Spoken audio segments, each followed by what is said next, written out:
사랑하는 성도 여러분, 오늘도 환영합니다. 이번 한 주간 기쁨 가운데 나아가셨습니까? 우리가 지난주에는 주님의 주권에 대해서 우리가 보지 않았습니까? 모든 것을 주님이 주관하고 계신다는 것, 그것이 때로는 피부로 와닿지 않습니다. 머리로는 이해되잖아요. 마음과 상황으로 보여지진 않아요. 그래서 우리는 세월이 필요한 것 같습니다. 이것이 깨달아지고 이것이 경험이 되고 그 겹겹이 경험이 쌓여지면서 하나님께서 진짜 모든 것을 주관하고 계시는구나. 이것이 점점점 깨달아지고 이해되고 내 것으로 만들어질 때에 비로소 우리는 그 안에서도 기쁨을 누릴 수 있는 은혜를 우리가 매일같이 누릴 수 있는 것이죠. 그게 사도 바울이 이야기했던 어떤 상황이 되는지 만족함을 누릴 수 있는 비법인 것입니다. 그런데 그 비법이 지속되기 위해서는 공동체가 필요하다고 설명드렸습니다. 때로는 나 홀로 이 세상을 열심히 살아가다 보면은 아무리 머리로는 이해돼도 내 마음이 무너지기 쉽습니다. 저도 매일 저는 저녁이 더 감수성이 풍부해지는 것 같아요. 잠이 안 옵니다. 고민과 걱정과 염려로 인해서 새벽같이 계속 고민하고 기도 가운데 제가 들어가는 날들이 꽤 많아요. 새벽에도 잠이 그냥 깨집니다. 염려, 걱정들이 겹겹이 쌓여서. 그럴 때마다 기도하고 엎드리지만 언제 저는 회복이 되냐면 함께 이렇게 공동체 안에서 한 주를 여쭤보면서 때로는 믿음 가운데 승리를 하고 계시는 성도님들의 간증을 듣다가 맞아, 그게 하나님이 함께 하시는 모습인 거지. 그러면서 또 회복이 되는 것이죠. 그래서 공동체가 필요합니다. 그래서 우리는 함께 주님 안에서 성장하는 그 모습이 필요한 것이죠. 오늘은 두 번째입니다. 사랑은 허다한 죄를 덮느니라. 공동체 안에서 그리고 예수 안에서 우리의 죄가 덮임을 받았다는 것은 큰 은혜입니다. 한번 생각해 보시기 바랍니다. 우리 모든 인생에는 내가 수치로 여기고 부끄럽게 여기는 순간들이 있습니다. 그것을 애써 생각나지 않으려고 하고 잊어버리고 나아갈 때도 있고 내가 그것을 부인하는 세월도 많습니다. 그런데 그렇다고 그 죄책감이 사라지진 않는 거죠. 그런데 예수님 안에서는 용서를 받았다는 것은 굉장히 큰 은혜입니다. 오늘 본문 말씀의 베드로전서 4장 8절을 보면은 무엇보다도 뜨겁게 서로 사랑할지니 사랑은 허다한 죄를 덮느니라 라고 기록이 되어 있습니다. 이것을 기록한 베드로도 사복음서의 기록을 보면은 예수님을 3번이나 부인한 것을 우리가 보게 됩니다. 수치입니다. 부끄러움이에요. 분명히 그것을 가리고 그것에 대해서 언급하고 싶지 않았을 것입니다. 만일 교회를 제대로 세우고 싶었다면은 인간적인 측면에서 생각을 해본다면은 교회의 초대 리더가 되는 베드로의 수치를 드러낼 이유가 뭐가 있겠습니까? 다 감추고 기록하지 않고 베드로의 위대함만 표현하고 베드로의 그 불같은 하나님을 위한 에너지와 그 중심만 기록만 해도 충분하지 않았을까요? 그런데 성경은 우리에게 그것을 알려주는 것이 아닙니다. 베드로의 수치를 드러냄으로써 베드로의 연약함과 부끄러움을 나타냄으로써 예수님 안에 있는 참된 용서를 우리에게 알려주는 거죠. 3번이나 부인했을 때 예수님은 3번이나 다시 베드로에게 물어봅니다. 베드로야, 너는 나를 사랑하느냐? 그렇게 다시 베드로를 하나님의 품으로 데려오시고 그 안에서 용서와 회복을 허락하시는 그 은혜, 지금 4장 8절이 그 이야기를 하고 있는 것입니다. 그럼으로써 교회 공동체가 가져야 될 은혜는 무엇인가? 허다한 죄를 덮는 그 은혜적인 공동체인 것이죠. 어느 순간부터인가 교회에는 거룩이라는 옷을 입고 나와야 되는 공간으로 바뀌어버렸습니다. 나는 괜찮은 척을 해야 되는 거예요. 나는 아무렇지 않은 척을 해야만 합니다. 왜? 내가 내 순간들과 내 시간들을 다 언급하면은 부끄럽거든요. 수치스럽거든요. 죄책감이 들 수밖에 없습니다. 나의 일주일을 있는 그대로 표현할 수 있는 여기 계시는 분들이 있을까요? 다 부끄럽습니다. 다 용서받아야 할 사람들일 거예요. 그것을 예수님 안에서 용서받았다. 그럼으로써 우리는 그 용서 안에서 회복하고 회개하고 나아갈 수 있다라는 그 은혜가 우리의 죄책감을 내려놓고 다시 기쁨으로 나아갈 수 있는 줄 믿습니다. 그래서 오늘 우리는 이 전반적인 사랑은 허다한 죄를 덮는이라를 탕자의 비유를 통해서 세 가지 단계를 한번 살펴보겠습니다. 첫 번째 보시면은 스스로 죄책감에서 벗어나려 하는 모습입니다. 여기에 보면은 예수님이 탕자의 비유를 말씀하신데 두 아들을 설명하시고 12절에 그 둘째가 아버지에게 말하되 아버지여 제선 중에서 내게 돌아올 분깃을 내게 주소 하는지라. 아버지가 그 살림을 각각 나눠 주었더니 그 후 며칠이 안 되어 둘째 아들이 재물을 다 모아 가지고 먼 나라에 가 거기서 허랑방탕하여 그 재산을 낭비하더니 다 없앤 후 그 나라에 크게 흉년이 들어 그가 비로소 궁핍한지라. 가서 그 나라 백성 중 한 사람에게 붙여 사니 그가 그를 들로 보내어 돼지를 치게 하였는데 그가 돼지 먹는 쥐염 열매로 배를 채우고자 하되 주는 자가 없는지라. 빨간색 부분이 제가 초점을 두고 싶은 부분이고 그것을 나에게 적용하는 파란색 문구입니다.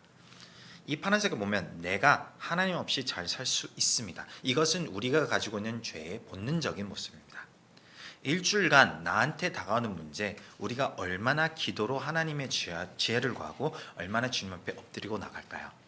저의 부끄러움을 잠시 들추자면은 저조차도 하나님 앞에 기도하는 것이 극일부입니다.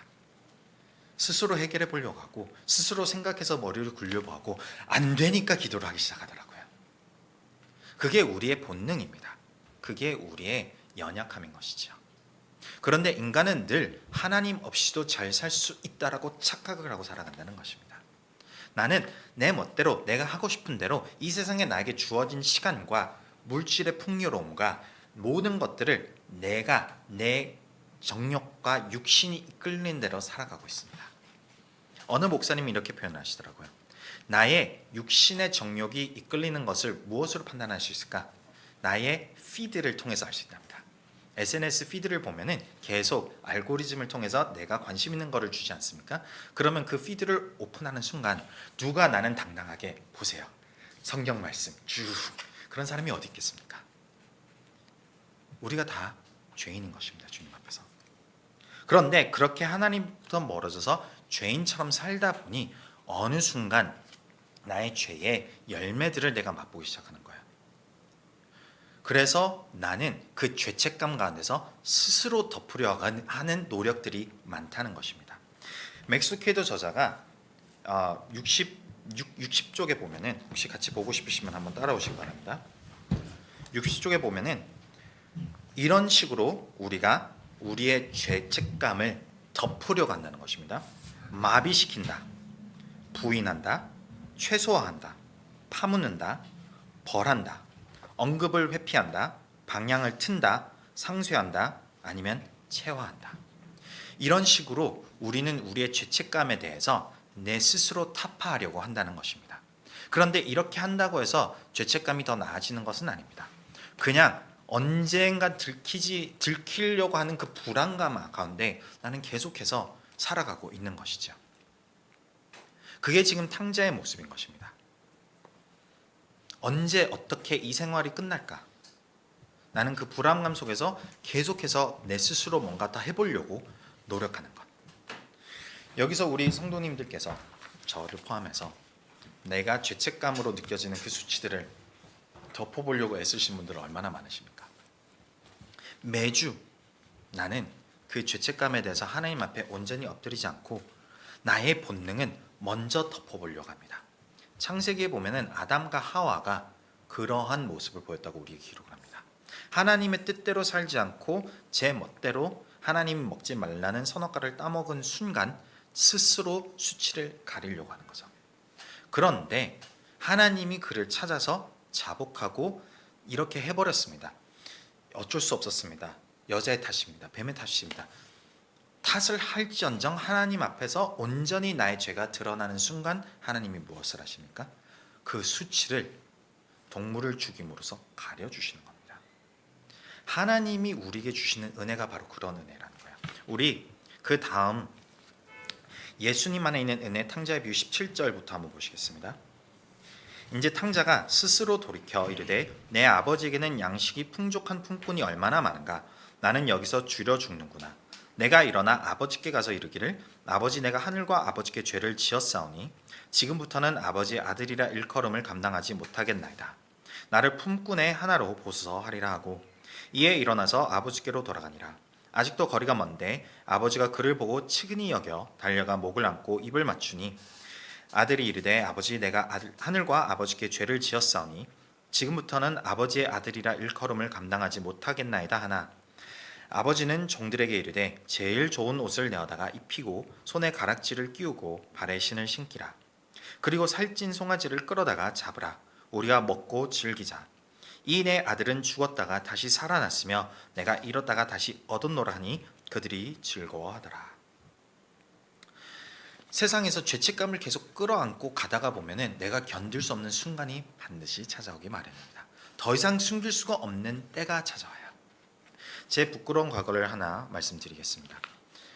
대학 시절에 대학교 4학년이 되었을 때 점수가 나오지 않았어요. 그래서 퇴학 통지서가 날라왔습니다. 4학년이 되던 해에 졸업을 해야 되는데 퇴학 통지서가 날라오니까 얼마나 하늘이 무너져 내렸겠습니까? 불법 체류자로서 여기서 더 이상 제가 대학을 다니지 못하면 저는 어김없이 한국에 들어가서 군대를 다니고 다시 대학을 처음부터 시작해야 되는 거예요. 어마어마한 두려움이 엄습하더라고요. 저의 문제 맞습니다. 아무리 제가 변명을 하고 아무리 제가 인생이 힘들었어요, 제가 모든 걸 해도 제가 열심히 노력하지 않았던 것은 맞습니다. 그 순간 엎드릴 수밖에 없더라고요. 그 순간 하나님 앞에 구할 수밖에 없는 것입니다. 내 손에서 벗어난 상황이에요. 내가 계속해서 범했던 나의 죄의 열매가 어느 순간 내가 견딜 수 없는 상황으로 불어났기 때문에 내가 덮으려고 해도 덮을 수 없고 내가 더 열심히 해보려고 해도 해볼 수 없는 상황이 도달했을 때 엎드린 거죠. 주님 저를 도와주세요. 제가 할 수 있는 방법은 없습니다.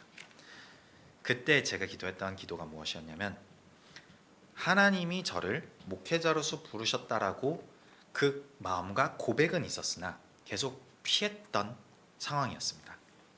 저는 목회자로서는 결코 가지 않겠습니다. 제가 하고 싶은 게 있고 제가 원하는 삶이 있는데 그런데 그날 주님한테 기도했던 기도는 저를 도와주시면은 이 상황이 주님의 은혜 가운데서 해결만 될 수 있다면은 주님이 원하시는 길로 제가 나아가겠습니다. 그제서야 제가 소원을 하기 시작하더라고요. 우리는 그렇게 어리석습니다. 저부터도 어리석습니다. 하나님의 뜻대로 살아가고 싶은 마음 없는 거죠. 그렇게 우리는 패배를 경험하고 실패를 맛보고 안타까운 상황 속에 도달했을 때 비로소 하나님 아버지께 부르시는 거예요. 그런데 그 안에서 은혜가 있는 것은 그 부르짖음으로 다가갔을 때 우리가 하나님의 질책과 심판을 받는 것이 아닙니다. 하나님의 용서와 은혜를 받는 것이죠. 책의 63쪽에 보면은 죄책감은 영혼을 시들게 한다. 은혜는 영혼을 소생시킨다라고 맥스 루케도 저자가 말을 합니다. 우리의 기쁨을 앗아가는 것은 죄책감입니다. 우리가 아무리 기쁨의 순간에 도달했을지라도 아무리 내 인생이 순탄할지라도 죄책감은 순식간에 기쁨을 앗아갑니다. 그러나 내가 아무리 좌절과 패배의 순간에 깊숙이 들어갈지라도 하나님의 은혜를 누리게 된다면 우리의 영혼이 소생케 됩니다. 성경에 보면은 믿음의 사람들이 얼마나 많이 기록이 되어 있습니까?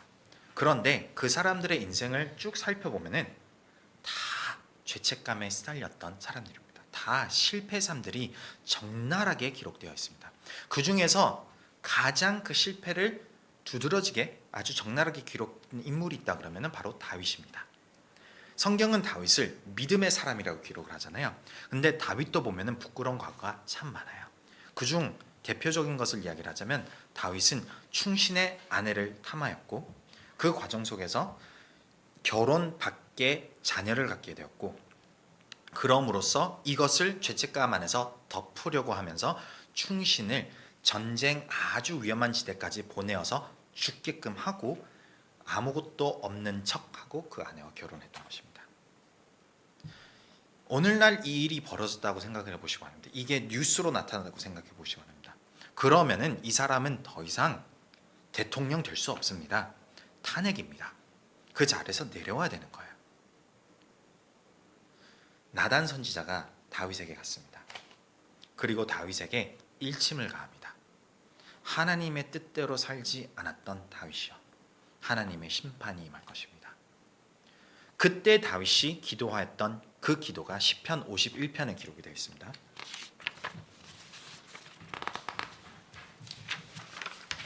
보면은 하나님이여 주의 인자를 따라 내게 은혜를 베푸시며 주의 많은 긍휼을 따라 내 죄악을 지워 주소서. 나의 죄악을 맑게 씻으시며 나의 죄를 깨끗이 제하소서. 무릇 나는 내 죄가를 아오니 내 죄가 항상 내 앞에 있나이다. 그리고 9절에 보면은 주의 얼굴을 내 죄에서 돌이키시고 내 모든 죄악을 지워 주소서. 하나님이여 내 속에 정한 마음을 창조하시고 내 안에 정직한 영을 새롭게 하소서. 나를 주 앞에서 쫓아내지 마시며 주의 성령을 내게서 거두지 마소서. 주의 구원의 즐거움을 내게 회복시켜 주시고 자원하는 심령을 주사 나를 붙드소서. 다윗은 하나님의 그 은혜의 사랑을 너무나도 잘 알았던 사람입니다. 누구보다도 분명히 그 죄로 인해서 죽음을 당해야 할 다윗이 먼저 하나님 앞에 나아갑니다. 그의 죄가 들추어지자 주님의 은혜를 구합니다. 우리가 하나님 앞에 나가려고 할 때는 대체적으로 내가 떳떳할 때입니다. 그리고 내가 떳떳함 가운데서 하나님의 축복을 구할 때입니다. 주님, 저는 하나님을 위해서 이만큼 희생을 했습니다. 그러니 마땅히 제가 이만큼 은혜를 받아야 되지 않겠습니까? 이렇게 뭔가 돌아와야 되지 않겠습니까? 이런 기도는 쉽습니다. 그런데 우리가 죄를 짓고 우리가 다가가지 못하는 순간에는 다가가기가 참 어렵습니다. 내 하루하루 나의 죄책감이 쌓이다 보면은 어느 순간 나는 이렇게 내가 기도한다고 해서 하나님이 나를 붙들어 주실까? 아니야. 그래서 나의 수치와 나의 부끄러움을 계속 가리려고 하죠. 그럴 때 누가 먼저 다가옵니까? 바로 하나님이 다가오십니다. 사랑의 말씀으로 다가오셔서 탕자를 보면은 그렇게 우리가 기록되어 있지 않습니까? 아버지가 저 멀리 탕자가 돌아오는데 먼저 나가서 반겼습니다. 그리고 그의 죄를 낱낱이 고백하고 저는 이제 아들 될 자격이 없습니다 했는데 오히려 가락지를 끼워주고, 즉 다시 자녀됨을 인정하고 그 다음에 살찐 송아지를 잡아서 파티를 엽니다. 즉 예수님의 그 십자가의 보혈의 희생으로 우리가 다시 하나님과의 관계가 회복되었다는 걸 뜻하는 것이죠. 하나님이 우리를 사랑하심으로 먼저 독생자를 내주셨습니다. 그러나 우리는 그 죄책감에서 다가가지 않고 내 혼자 내 스스로 무언가를 회복해 보려고 한다면 우리는 주님의 은혜를 누릴 수 없습니다. 언제 주님의 은혜를 누릴 수 있는 것인가? 내가 하나님이 나를 사랑한다는 것을 알고 깨닫고 내 힘으로 할 수 없음을 뉘우치고 회개하는 마음으로, 돌이키는 마음으로 다시 주님 앞에 나아갈 때에 그 자리에 엎드리는 자에게는 회복의 은혜가 있는 것이죠. 그것이 첫 번째 교회가 가지고 있는 은혜이자 힘입니다. 이 세상 어디에 가서도 우리의 수치를 낱낱이 드러낼 때에 그럼에도 불구하고 나는 너를 사랑한다라는 존재와 지체가 어디 있겠습니까? 오직 예수 그리스도 안에 우리는 내가 어떠한 삶을 살았을지라도 그 모든 것은 벌써 죄값을 치르신 예수 안에서 나는 은혜를 누릴 수 있다라는 것이 그냥 머리로서 이해되는 것이 아니라 마음으로서도 다가오고 영원한 인생, 영생관도 관련되어 있는 우리의 은혜인 것이죠. 그러니 우리는 나의 마음과 나의 생각과 나의 환경을 초월하는 하나님의 평안과 기쁨을 누릴 수 있는 것입니다.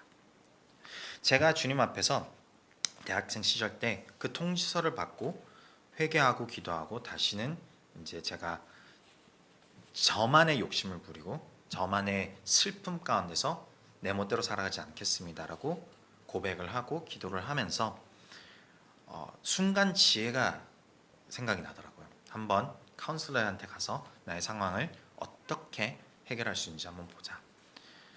가보니까 은근 단순하더라고요.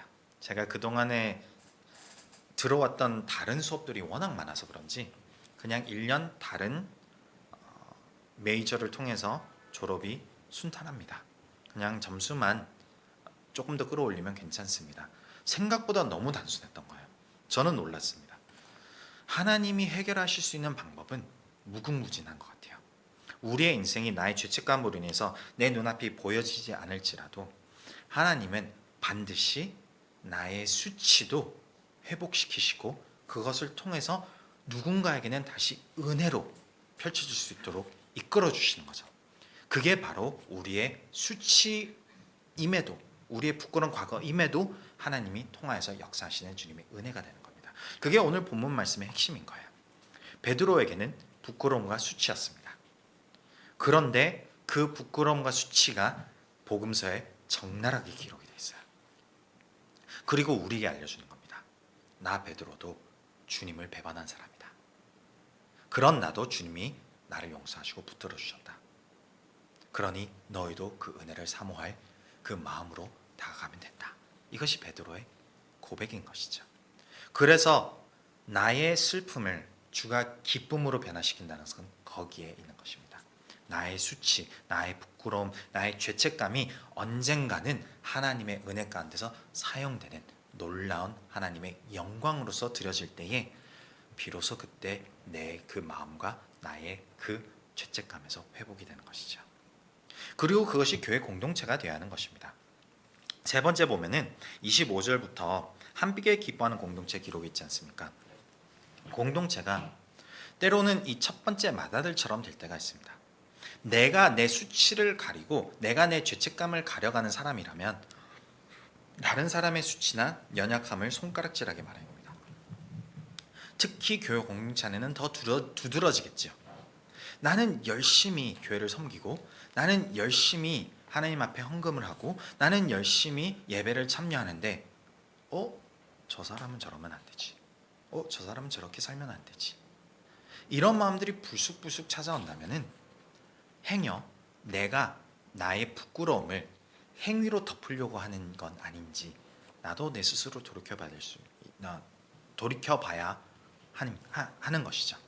그런데 하나님이 기뻐하시는 교회 공동체라는 것은 바로 그 은혜 가운데서 나도 나의 수치 안에서 회개를 통해서 나를 붙들어 주신 하나님, 그 간증들이 드러나는 교회라면은 나도 거룩이라는 겉옷을 입고 마치 아무렇지 않은 척 나왔던 나의 인생도 내가 하나님 앞에서 고백할 수 있는 그러한 공동체가 되는 것이고 그 고백 가운데 회복이 되고 은혜가 되고 회개가 되었을 때에 똑같이 하나님 앞에서 다시 나도 나의 부끄러운 과거가 주님의 은혜의 간증이 될 수가 있는 것입니다. 그것이 기쁨인 것이죠. 여러 간증들을 들어보면은 부끄러운 과거를 살아왔던 사람들이 많습니다. 그리고 그 과거들을 살아오면서 내가 이때는 이랬지만 진짜 예수님의 은혜 가운데 나는 다시 회복이 됐습니다. 이것이 교회의 고백이 되는 것입니다. 그게 교회 공동체가 되는 거예요. 그래서 여기 마지막에 보면은 31절에 아버지가 이르되 너는 항상 나와 함께 있으니 내 것이 다 너희 것이로되 이 내 동생은 죽었다가 살아났으며 내가 잃었다가 얻었기로 우리가 즐거워하고 기뻐하는 것이 마땅하다 하니라. 한 영혼이 회복하여 돌아올 수 있는 것, 그것도 어마어마한 축복이자 은혜이고 그 영혼이 회복되었다는 것은 그와 마찬가지로 나의 죄도 나의 수치도 나의 부끄러움도 하나님이 회복하신다는 겁니다. 그러한 교회 공동체가 되었을 때에 그러한 고백의 장소가 되었을 때에 그리고 그 회복의 자리가 되었을 때에 교회 공동체는 기쁨의 은혜를 누릴 수 있는 것이죠. 맥스 케이도 목사님이 65쪽에 보면은 그러한 공동체에 대해서 설명을 하시는데 본인이 받았던 은혜를 이제 65쪽 마지막 패러그래프에 이렇게 설명합니다. 나는 이 은혜의 능력에 대해 증언할 수 있다. 나는 당신을 그 도시로, 그 도시 안에 그 교회로, 그 교회 안에 그 신도석으로 안내할 수 있다. 그리고 이 은혜가 나를 찾아왔을 때 내가 앉았던 바로 그 자리도 찾을 수 있을 것 같다. 당시 나는 20살짜리 대학교 2학년생이었는데 4년째 콘크리트 블록 같은 죄책감을 안고 있었다. 처음으로 술에 취했던 날에 느낀 죄책감뿐만 아니라 그 후로도 100번도 더 넘게 술에 취한 데에 비롯된 죄책감이 나를 괴롭혔다. 죄책감은 내 삶을 엉망으로 만들었고 나는 비참한 인생을 향해 나아가고 있었다. 그때 그 교회 목사님이 지금 내가 이 책에서 하고자 하는 말을 했다. 바로 죄보다 큰 하나님의 은혜에 대해 이야기한 것이다. 그가 설교 말미에 이 은혜를 받고자 하는 사람은 앞으로 나오라고 초청하는 순간 죄책감의 사슬은 나를 더는 속박하지 못했다. 하나님의 자비가 죄책감의 사슬을 끊고 나를 자유하게 했다. 죄책감은 영혼을 격동시키지만 은혜는 영혼을 잠잠하게 한다. 40년 전의 일이지만 본인이 은혜를 받았던 그 순간만큼은 너무나도 생생했던 것이죠. 우리 모두에게 이러한 은혜의 자리가 필요합니다. 그리고 그 경험도 필요합니다. 그러나 내가 스스로 수치를 계속 가리려고 하다가는 하나님의 은혜를 누릴 수 없습니다. 교회는 내가 수치를 가리고 나와서 마치 나는 모든 것이 괜찮은 척하는 곳이 아닙니다. 오히려 정반대인 곳이에요. 내가 오히려 실패했던 삶을 살았다면 그것이 잠시 나눠줌으로써 주님 안에서 회복이 필요합니다. 제가 주님 앞에 다가갈 힘이 없습니다. 저를 도와주세요. 같이 그 안에서 용서의 기도를 하고 은혜의 회복을 누리면서 주님 안에 있는 그 십자가 안에 있는 그 용서, 그것을 누리며 나아가는 교회 공동체는 반드시 회복과 기쁨이 있는 것입니다. 그래서 우리는 언제 늘 기쁨을 누릴 수 있는 것일까요? 첫 번째는 내 힘으로 나의 수치를 가릴 수 없다라는 것. 오직 예수 그리스도 안에 있는 그 보혈의 용서만으로 나의 부끄러움과 나의 수치와 나의 죄책감으로서 자유케 될 수 있다는 것. 그것이 우리에게 누리는 첫 번째 기쁨이고, 그것을 지속할 수 있는 힘은 바로 교회 공동체 안에서 내가 과거에 부끄러웠던 세월 예수님이 나를 이렇게 구원해 주셨습니다라는 간증이 우리 공동체 안에서 계속해서 나올 때에 그것이 우리 교회 공동체 안에 있는 기쁨의 지속성을 계속해서 나아가게끔 할 수 있는 줄 믿습니다. 그래서 우리가 특히 우리 리파이너리 교회가 계속해서 나아가는 데 있어서 내가 주님 앞에 고백하고 또 자복하고 회개하는 심정으로 나아갈 수 있다. 그것을 잊어버리지 마시고 여기 앉아있는 어느 누구도 더 낫거나 나보다 덜하거나 하는 사람이 없다. 이것을 꼭 깨달으시고 우리 모두는 주님 안에서 죄인이라는 것, 그리고 우리 모두는 용서받았기 때문에 이 자리에 있을 수 있다는 것.